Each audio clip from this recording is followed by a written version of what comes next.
inclusive growth in both countries. And obviously, this is going to be one of the challenges of governance that I'm going to raise, because it's certainly not straightforward to engineer this agreement, but a couple of months ago, 2-3 months ago, things seem to be moving closer, and I would hope that that the national politics in India and the national politics in Bangladesh that have obstructed this recently might be challenged.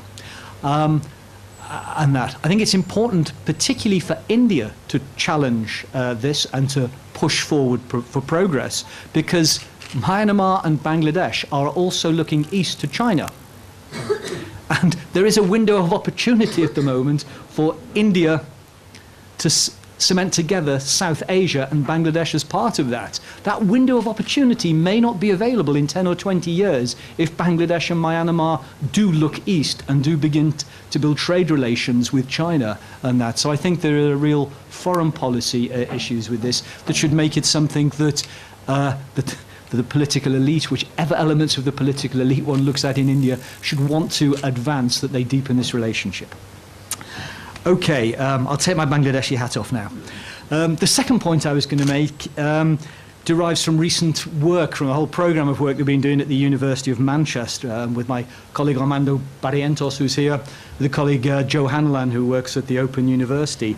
And that's basically just give money to the poor. And so the second point that I was going to make about inclusive growth is think much more about whether in India we could re-engineer the political settlement so that we could just give money to the poor. And this might actually be good in terms of moving the political settlement forward in that. This is a way, I think, of making the benefits of growth more inclusive, because you can use some of the resources generated by taxing business, by taxing middle class incomes, to redistribute them to people who are not benefiting directly from growth. And when one looks at India, obviously, there's already quite a lot of redistributional efforts occurring. And looking at the papers just over the last few days, these things look as though they are popular and perhaps getting more popular. But there are three things that worry me from my very inexpert position when I look, in a way, at what's happening in social protection in India, that I think are stalling progress. And I'll maybe start with the smallest and build up. First of all, I mean, it's obvious, and I suppose you have to be an idiot outsider to see it, the system is just unbelievably incoherent. It is so complicated. It looks as though nothing has ever been retired from it. There are over 300 programs overseen by 13 ministries.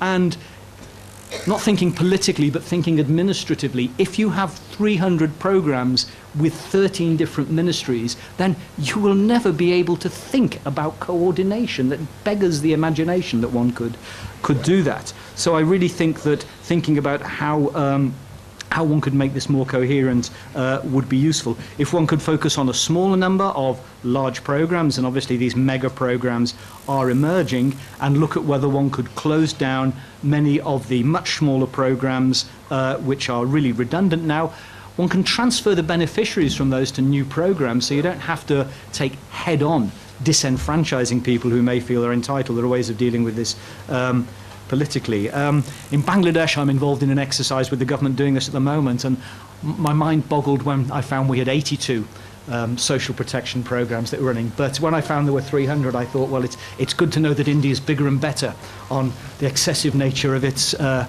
number of programs it tries to run.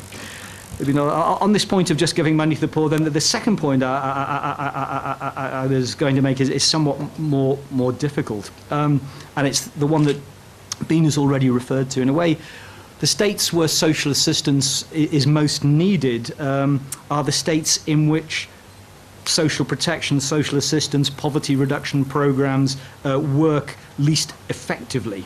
And there is this mismatch between, in a way, where services, particularly giving money to the poor, might be most needed, and the capacity to deal with that. And I see that in a way, the Planning Commission keeps talking about what to do. The National Advisory Council has to do this. The Lok Sabha can pass laws, but still, in a way, weakly governed states can resist these union policies and these union resources in that. But I do think certainly thinking about how we can get these programs to run effectively in states where they're not working effectively. Perhaps Bihar will give us some guidance about how we can come to inflection points and that, if we could look at that. The third point I think is more radical, but I think I'll risk talking about it, and this came out of conversations that I was having with Bina a couple of days ago. As I understand it, in a way, you've got the public distribution system to ensure that the poor get access to basic goods, to food and kerosene and that.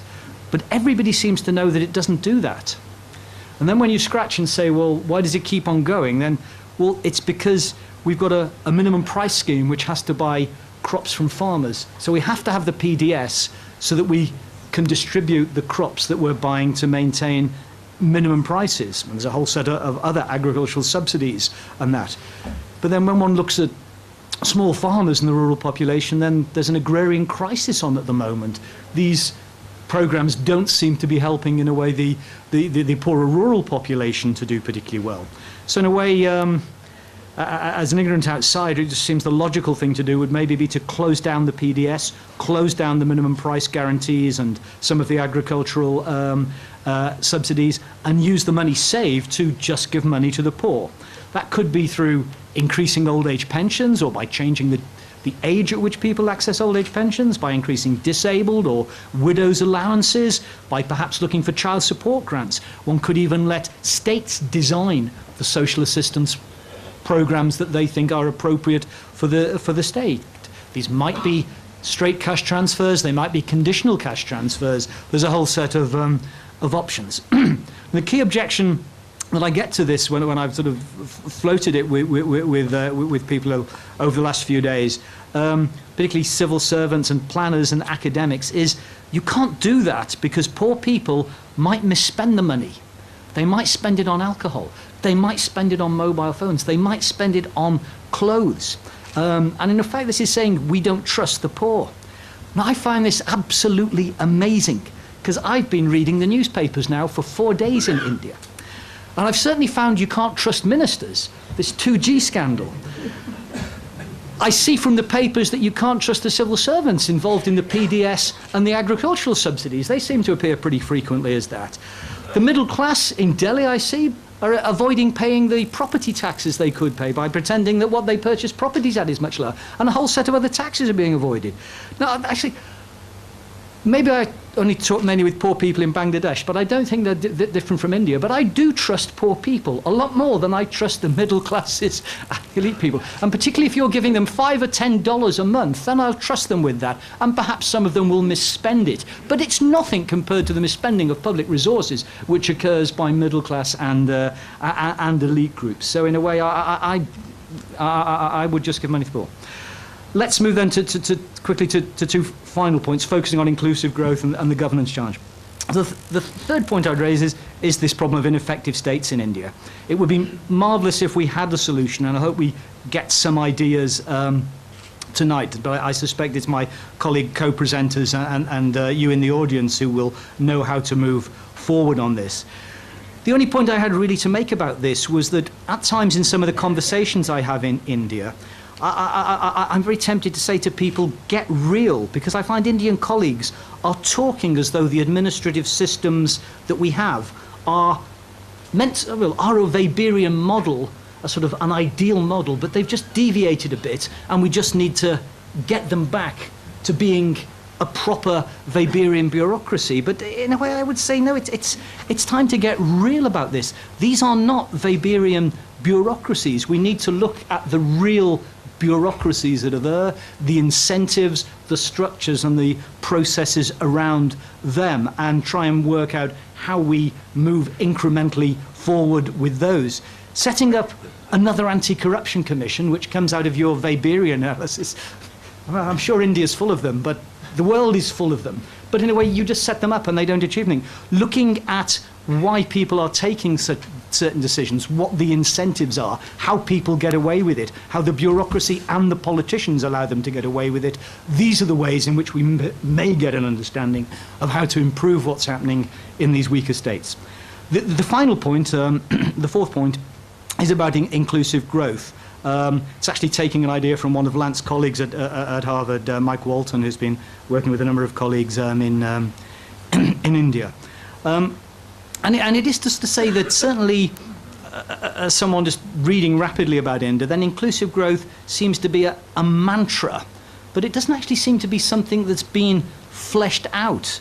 It doesn't seem to have something which has content. It seems something that politicians can sort of talk about, but they don't actually even have to spend a minute and a half or 2 minutes explaining how inclusive growth is different from exclusive growth, how ordinary growth is different from inclusive growth. And I think what India needs now are pressures on those who lead to come up with a narrative, a short explanation of how the capitalist growth that we have will continue, and I assume we want that to continue because we're assuming high growth rates, but also about how this wealth will be reinvested economically and redistributed socially to make growth sustainable and to meet the constitutional rights that the government of India has already said it will provide to its citizens.